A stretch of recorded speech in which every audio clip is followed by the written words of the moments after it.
So we never thought this project would take this long. We've had to overcome some major hurdles. Well, let's talk about this insurance job we had on this big Boston whaler. It's been a chore. We didn't expect it to take this long, but I should really expect it to take this long because they always go this way. But we had some major obstacles to overcome as far as the parts that were in the boat compared to what's currently available now. A lot of the parts were not original or were not available in their original configuration that was in the boat. So we had to get the replacement for that. But a lot of times the replacements don't have or aren't the same as the originals. So hydraulic connections, position, size, electrical hookups, they all, yeah, anyways, that was the major part of what we went through making everything work. But it does seem to be working, and you're going to see more of that coming up. We're getting ready to power it up and start doing op checks on it. All right, let's go check on the guys, see what they're up to.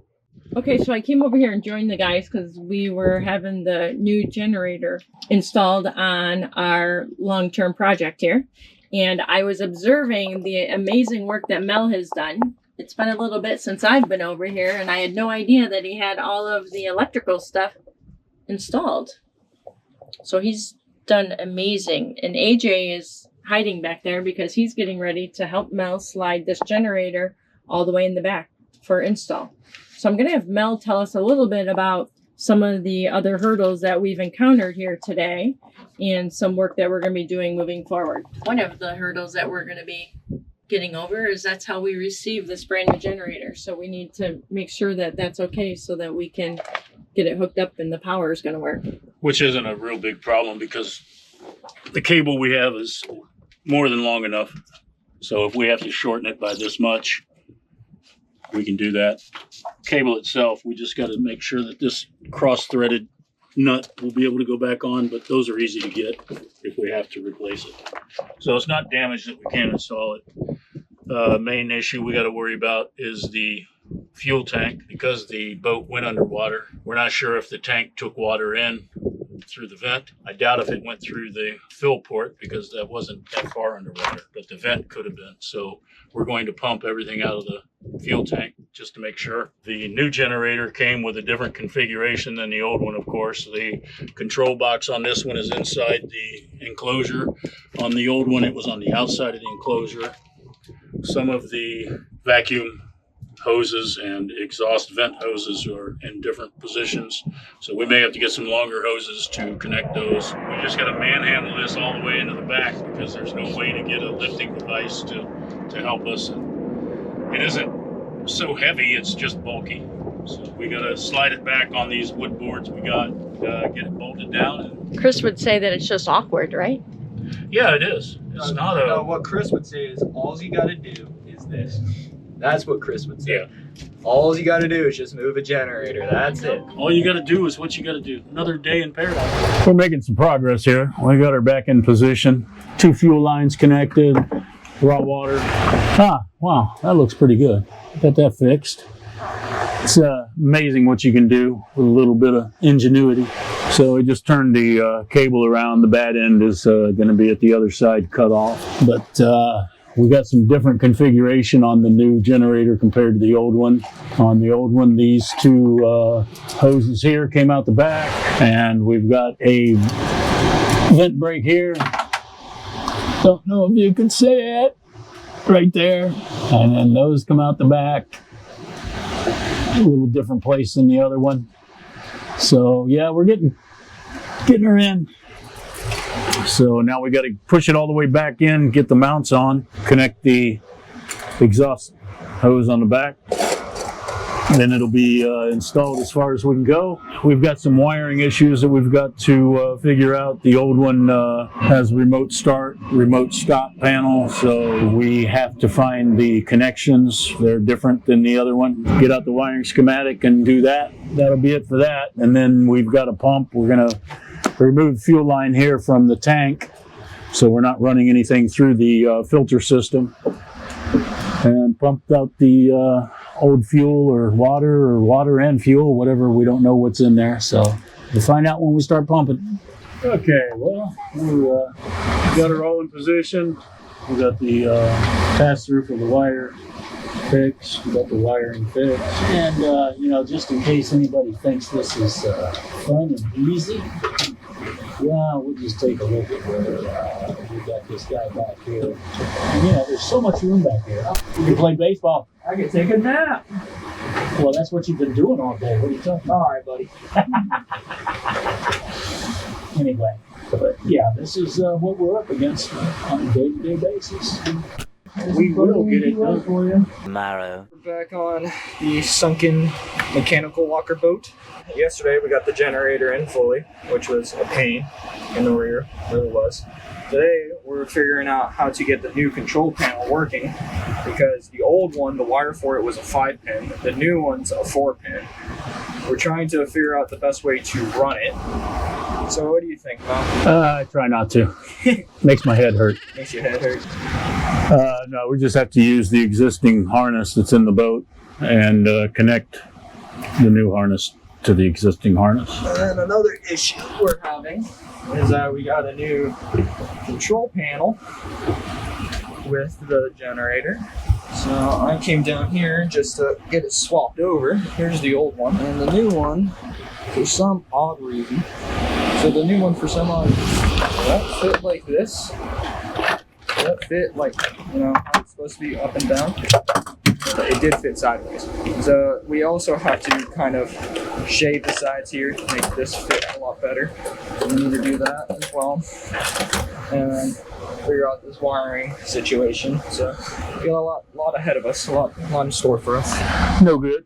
Always no good. Bringing the boat power cord into the generator. It's got to connect here. So I got to get this square peg in a round hole. Just to give you a little recap of what's been going on. One thing that I did is that we were just kind of looking around the boat, exploring a little bit, and we found this. And that looks pretty burnt. Ran over to Cubanitos and grabbed a new one, installed it, all good to go. Mel is pretty much reinventing the wheel over here. Yeah, I've got to wire up the new generator, and old generator had a different system set up than this one. There's a remote stop system, which comes from what's called a Fireboy.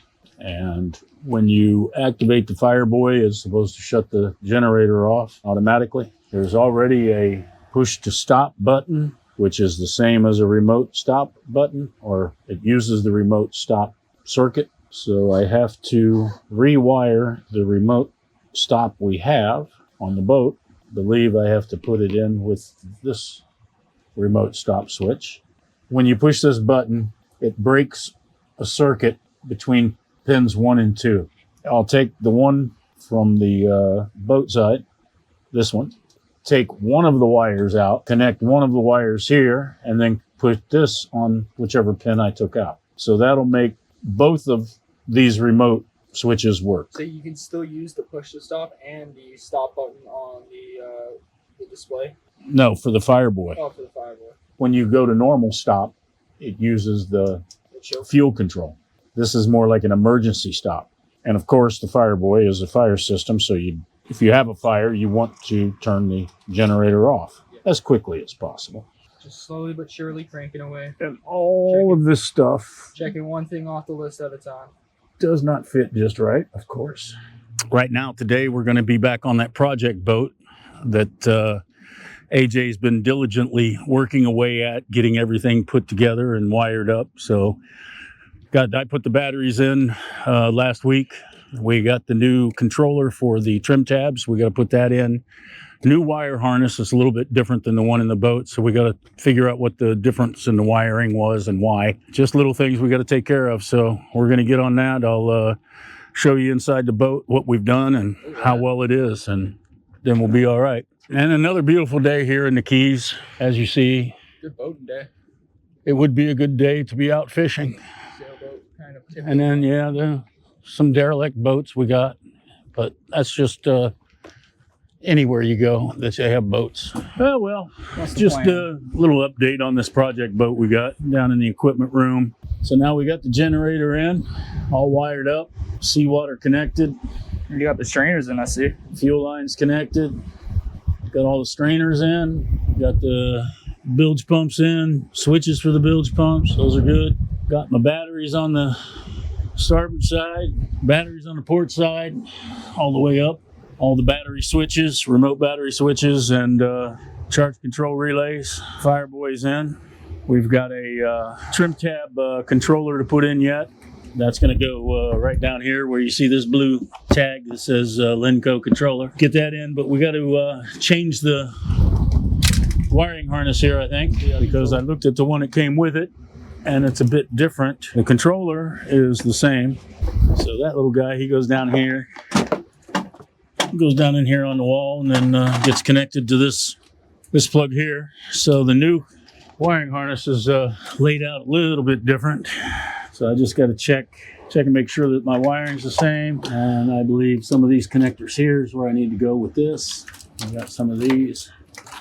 It's not very long, so I don't believe it's too much different, but it's easy enough to figure out. We've got everything right here. I haven't covered that one up yet because I knew I might have to do this harness. But everything else you can see is pretty well tied up. Tie this up after I finish this harness. Get our batteries connected. Got everything laid out for that. And we got the 2 batteries up here to connect. All right, get rid of the noise. There we go. Got the generator connected. New fuel, water separator, new fuel pump. These are engine supplies, and that's just about it. Our new air conditioning water pump, new strainers. Got to do the wiring here on these power steering pumps. Also need to clean out those lines still. There's another company that we've talked to because this Mercury steering system has a certain way it has to be actuators when they're changed. They're going to take care of that. And we've got all of the hoses for the steering system. We have to have all those purged out because there was some water in the system and the oil all came out really gooey and not nice. I think we showed that in one of the last videos, I should. But other than that, we're getting real close to turning this on. So this is what I'm going to be doing today. But before I left, I put 4 new deck hatches in. And I didn't see it because they were still setting and the deck was a little wet. But I thought I cleaned pretty well around here. Looks like I didn't. So today I'm just going to be cleaning all this up, making it look nice. So there isn't a giant overflow of 4200 around them. So while Mel's down in the mechanical locker figuring out electronics, I'm going to be up here scraping away and trying to get this looking nice. So today Mel and I are going to be going to the that boat that sank, their mechanical locker fully submerged underwater. The weather for today, it's not looking the greatest. It's supposed to be raining on and off all day today, so Mel and I are going to be kind of fighting the weather a little bit. Hopefully we can get a fair amount done before it starts downpouring on us. But it's looking pretty grim out here, but it is what it is. We got work to do. We're gonna get as much done as we can before this rain hits. We're just gonna try to stay dry throughout it all. Show you what we're doing. We'll show you the steps that we have to follow to get her done. All right, Mel, what we got going on today? Well, we're going to try to purge out these steering lines back to the actuators, the pumps, because we got new pumps, new hose, adapter hose, I mean. So we got to clean all the old goopy oil out before we put the new stuff on. So what we do is we take all the hoses off of the actuators on the back. These guys back here. And then put some air through it first to get rid of the gooey oil. It's kind of turned to like a gel, it looks like chunky. So it's like jello. blow that out with air, then we'll run 0W30 steering oil through it like the Mercury book says, and then we have to run the special Mercury oil like it says, 0W30. So we'll use that to do the final. After we get everything connected and turned on, we'll check and make sure it all works right. It's just going to take time. It's Didn't it say like if you mess up the bleeding on these, it'll take like twice or 3 times as longer to fix it than the No, if you get air in the system. Yeah, so you don't run it dry. You don't run all the oil completely out of the reservoir. What we have to do is when we're purging the lines, we have to take the oil through the reservoir, through the line, back through the return, but not return to the reservoir. So return to just like a bucket or something. Not until we get these finished in and it's clean oil. It's not that difficult. Nope, just takes time. All right, so here's what we're doing. AJ is up on the backside on the transom with the hoses off, and we're putting air. You ready, AJ? Yeah. We're gonna blow some air through the hoses. Come out here and see what we got. So we took the 2 hoses off of the actuator. This is what was inside the hoses so far. So we can't start it up and run it like this. So we got to clean these out, and that's what we got right there. So I don't know if you guys can see it. keep going. My recovery continues. I seem to be getting better, so that's a good thing. I have another doctor appointment coming up in a week or so, I think. We'll see what they have to say. Maybe I can, at some point shortly, get back to work. I don't want to push it, though, because if I fall and hurt myself, then I'm going backwards. So let's not have that. But you can see it's absolutely beautiful down here today. Would have been a great day to go fishing. Barely any wind, and it's pleasant outside, probably mid-70s. A viewer sent us a package. Well, I assume it's a viewer. We don't really know yet. The guy's from Locust Grove, Georgia. So let's see what he sent. Matt, I am one of your avid YouTube followers that enjoys marine work since in my younger years. Had owned several boats, my last being a Grady White Marlin 300. Over the years, I had accumulated several tools for working on my engines and got rid of them with my last vessel. Years ago, I happened to find this one in my toolbox and held on to it for no apparent reasons. So I thought you may be able to use it or give to one of your employees if you'd like. I hate throwing away tools, which is probably why I held on to it. Anyway, enjoy your channel. Enjoy watching the work being done, and notice you were in the Navy. I was hull technician 2nd class back when ships were wooden and men were steel. Well, at least in 1972. Thank you and your wife for your service. So it's from Marine Tech Tools. I'm familiar with them. This is a little spanner wrench adapter. You put a 1/2-inch drive ratchet in here, or a breaker bar, and then it comes with different size pins that screw into these holes so that you can put it on different items and unscrew them. Kind of like a little mini spanner wrench. Very cool. Well, thank you very much, sir. Thank you for your service. Wow, 1972. If you were in the Navy, let's say you were, I'm assuming, 18 years old in 72. Man, do the math. Early 70s. You're in your early 70s, I believe. Well, again, thanks for watching, and thanks very much for sending the tool. We'll put it in the toolbox and continue on putting it to good use. Thanks for watching.